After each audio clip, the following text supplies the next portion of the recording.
حضرت ابن عباس رضی اللہ تعالی عنہ سے روایت ہے کہ حضور سید المرسلین صلی اللہ علیہ وسلم نے فرمایا کہ جبرائیل میرے پاس کچھ دعائیں لائے اور عرض کی کہ جب یا رسول اللہ صلی اللہ علیہ وسلم کوئی حاجت پیش آئے تو انہیں پڑھ کر دعا مانگے۔ تو یہ دعا کیسی ہوگی آپ سوچ سکتے ہیں کہ جس کو اللہ تبارک و تعالیٰ کے فرشتے حضرت جبریل علیہ السلام لے کر آئے اور حضور سرور کائنات علیہ الصلوۃ والسلام کی بارگاہ میں آ کر عرض کیا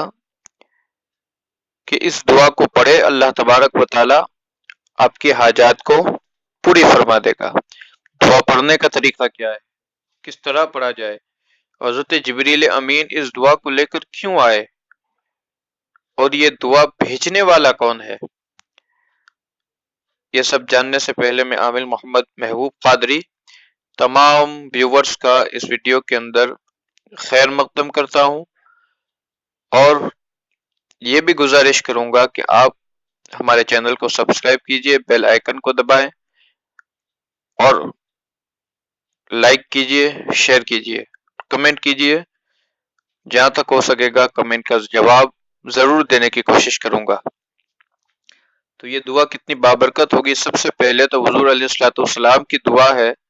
اور ایسی دعا ہے کہ اگر آپ دعا ویسے بھی کریں تو اللہ تبارک و تعالیٰ قبول فرماتا ہے، لیکن اللہ تبارک و تعالیٰ کا فضل و کرم اور احسان کے نبی کریم علیہ الصلوۃ والسلام کے صدقے و طفیل سے رب کعبہ نے یہ دعا ہمیں عطا فرمائی، اور لانے والے تو حضرت جبریل علیہ السلام تھے، لیکن فرشتے وہی کام کرتے ہیں جو اللہ تبارک و تعالیٰ کا حکم ہوتا ہے۔ تو یہ دعا خود رب کعبہ نے بھیجی ہے، تو اس دعا کے پڑھنے کے بعد کیسے ہو سکتا ہے کہ اللہ تبارک و تعالیٰ ہماری دعا کو قبول نہ فرمائے۔ تو حضور صلی اللہ علیہ وسلم کو جب کوئی حاجت پیش آتی تو یہی دعا اکثر پڑھا کرتے تھے۔ اگر آپ کو نہیں معلوم تو انشاءاللہ اس دعا کو میں ڈسکرپشن باکس میں لنک بھی دے دوں گا، آپ وہاں سے جا کے اس کو پڑھ سکتے ہیں۔ لیکن پہلے پڑھنے کا طریقہ کہ سب سے پہلے تو دعا کریں درود پاک، اور درود پاک کے بعد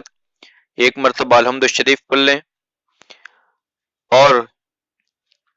درود ابراہیم اگر ہو سکے تو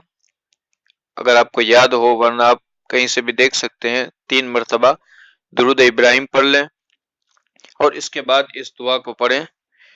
اور دعا کو پڑھنے کے بعد اپنی حاجت کو پیش کریں۔ تو دعا یہ ہے، یا بدیع السماوات والارض یا ذی الجلال والاکرام یا صریخ المستصرخین یا غیاث المستغیثین یا کاشف السوء یا ارحم الراحمین یا مجیب الدعوات المضطرین